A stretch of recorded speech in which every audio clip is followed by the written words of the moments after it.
Assalamualaikum warahmatullahi wabarakatuh. Perkenalkan, nama saya Siva Fauzia dari kelas 10 TKP 5.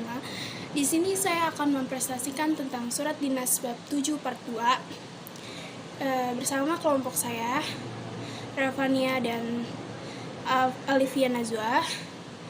Dan di sini saya membaca surat pernyataan. Surat pernyataan merupakan surat yang menyatakan keadaan seseorang atau instansi yang ditulis dengan sebenarnya dan dapat dipertanggungjawabkan. Surat pernyataan yang berkaitan dengan aspek hukum harus ditulis di atas kertas segel atau kertas biasa yang dicantumkan material. Assalamualaikum warahmatullahi wabarakatuh. Perkenalkan, nama saya Revania dari kelas 10 TKP 5. Di sini saya akan menjelaskan tentang 6. Memo dan nota dinas. Memo adalah sebuah bentuk dari kata memorandum yang dikarenakan pembuatan memo bersifat memori, maka sebuah memo akan dibentuk secara vertikal, horizontal, hingga diagonal. Nota dinas adalah sebuah bentuk dari kata not yang dikarenakan hanya berbentuk sebuah catatan, maka umumnya akan diberikan kepada bawahnya sendiri. Tujuan penggunaan memo dan nota adalah 1. Meminta informasi atau nota, 2. Memberikan informasi atau nota, 3. Memberikan petunjuk-petunjuk atau nota, 4. Memberikan petunjuk-petunjuk, meminta atau memberikan informasi yang bersifat mengingatkan atau memo. Perkenalkan, nama saya Alifia Nazwa dari kelas X OTKP 5. Surat edaran atau sirkuler adalah surat yang dibuat untuk memberitahukan sesuatu yang ditujukan kepada beberapa orang atau kantor atau kepada banyak pihak. Berdasarkan tujuan sasarannya, surat edaran dibedakan menjadi 2, yakni sebagai berikut. 1. Surat edaran terbatas adalah surat yang biasanya ditujukan atau satu organisasi atau instansi kepada para anggotanya saja. Misalnya, surat edaran dan koperasi kepada para anggotanya, surat dari ketua OSIS untuk anggota OSIS, dan lain-lain. 2. Surat edaran tidak terbatas adalah surat yang ditujukan kepada masyarakat luas. 8. Surat pengantar.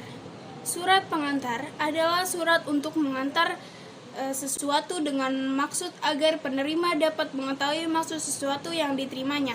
Fungsi surat pengantar antara lain sebagai berikut. A. Pengantar orang, contohnya dapat memperkenalkan dan seseorang melalui surat yang dibawa oleh orang itu sendiri untuk menghadap orang yang dituju.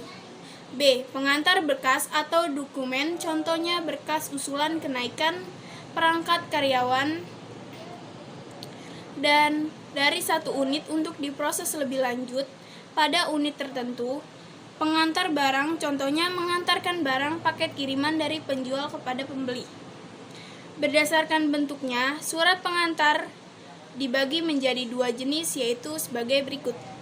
A. Surat pengantar berperihal yang berfungsi sebagai pengantar orang atau dan pengantar dokumen yang disebut dengan penjelasan agak panjang yang terkait langsung dengan pengantar dokumen. B. Surat pengantar berjudul yang dibuat berbentuk bianco. Surat ini berfungsi sebagai tanda terima pada akhirnya surat di bagian kiri di bawah kertas tercantum di tempat tanda tangan bagi orang yang menerima dokumen atau barang. 9. Surat perintah. Surat perintah adalah surat yang dikeluarkan oleh instansi atau pihak yang lebih tinggi, yang ditujukan kepada instansi atau pihak yang lebih rendah bawahan, agar bawahan tersebut melakukan sebagaimana yang dijelaskan dalam surat perintah. Surat instruksi. Surat instruksi adalah surat yang berisi perintah dilengkapi dengan petunjuk-petunjuk yang bersumber pada peraturan dan kebijaksanaan pemerintah. Surat instruksi biasanya digunakan di lingkungan pemerintahan dan lingkungan swasta. Berbeda dengan surat perintah yang umumnya ditujukan kepada pihak tertentu saja, surat instruksi justru lebih ditujukan kepada banyak pihak. Surat tugas. Surat tugas adalah surat yang datang dari pihak lebih tinggi atau penjabat untuk menugaskan kepada bawahan agar melakukan pekerjaan tertentu dengan surat perintah atau instruksi karena sama-sama dibuat berjudul akan tetapi teknis pembuatan dan isi suratnya berbeda. Surat perintah atau instruksi mempunyai pertimbangan konsideran yaitu hal-hal yang menjadi dasar untuk mengeluarkan perintah atau instruksi.